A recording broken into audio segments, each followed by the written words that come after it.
Thought of the day. Decide mentally that you are going to have more courage than fear in every situation you encounter. Decide mentally that you are going to have more courage than fear in every situation you encounter. There was a farmer who sold a pound of butter to a baker.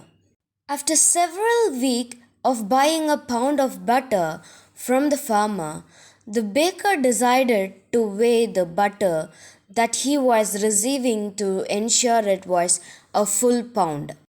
When Baker weighed it, he learned that the butter was under a pound. He felt he was being cheated and he decided to take the farmer to court. In court, the judge asked the farmer how he was weighing the butter. The farmer said, "Your Honor, I am poor. I do not own any exact measuring tool. However, I do have a scale." The judge then asked if the farmer uses the scale to measure the butter.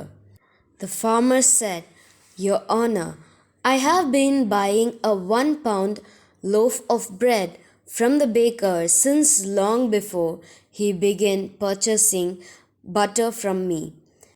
Whenever the baker brings bread for me, I put it on the scale and then measure out the exact same weight in butter to give him in return. So, if baker is not getting a pound of butter, then he is also not giving a pound of bread like he promised. So, decide mentally that you are going to have more courage than fear in every situation you encounter. Thank you. Have a wonderful day.